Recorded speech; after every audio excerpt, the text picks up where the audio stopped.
Bharatiya Janata party के विधायक बबनराव लोनीकर ने एक कार्यक्रम में बोलते हुए किसानों को लेकर बेहद अपमानजनक बयान दे दिया। विधायक लोनीकर द्वारा दिए गए बेतुके बयान की खूब निंदा हो रही है। इस बीच शिवसेना ठाकरे गुट के हिंगोली जिला प्रमुख अजय सावंत उर्फ गोपू पाटिल ने विधायक लोनीकर के किसानों को लेकर दिए गए बयान की कड़े शब्दों में निंदा की।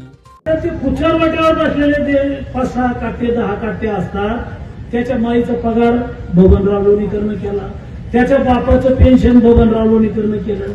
नरेंद्र मोदीजींनी 6000 रुपये तुझ्या बापाला पेरणीला दिले। तुझ्या माईच्या, तुझ्या बहिणीच्या, तुझ्या बायकोच्या नावावर लाडक्या बहिणीचे पैसे आले। तुझ्या अंगावरचे कपडे आमच्या सरकारचे, तुझ्या पायातलं बूट चप्पल आमच्यामुळे आहे, तुझ्या हातातलं ते डबडं मोबाईलचं आमच्यामुळे आहे। अरे आमचाच घेतो ना, आमच्याच कागदावर करतो, आम्हालाच बोलतो, चुकीचं लिहितो। अरे जय महाराष्ट्र।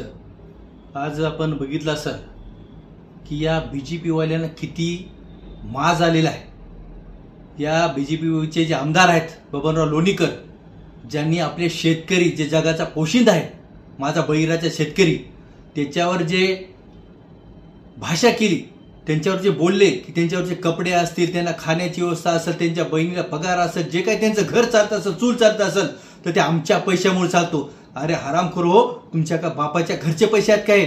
शेतकरी राजामुळे तुम्ही जिवंत आहात, शेतकरी राजामुळे तुम्हाला अन्न 2 टाइमचं अन्न खायला भेटते। आज शेतकऱ्याची काय परिस्थिती आहे, पण एवढा माज या बीजेपी वाल्याला जे येत असेल तर यांना धडा शिकवल्याशिवाय राहणार नाही।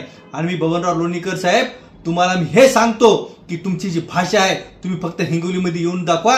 तुम्हाला चापकानं जे आमच्या बळीराजाला जे चापकानं तुमच्या भाषा शेतकऱ्याच्या हातामध्ये जे चाबूक असतो त्यानं जर तुम्हाला नाही फोडलं तर नावाचा गोपू पाटील नाही, शिवसेनेचा हा मावळा नाही, हे तुम्हाला सांगतो। बाळासाहेबांनी सांगितलेलं आहे की ज्यांनी कोणी जर अन्याय करत असेल तर त्याच्या कानाखाली वाजून न्याय मिळवून देण्याचं काम आहे शिवसैनिक आम्ही करत आहोत। आणि बबनराव लोणीकर ही जी तुम्ही भाषा वापरली याचं सडेतोड उत्तर हे शिवसैनिक तुम्हाला दिल्याशिवाय राहणार नाही। मी या गोष्टीचा तुमचा, बीजेपीचा आणि पूर्ण तुमचा पण मी निषेध करतो।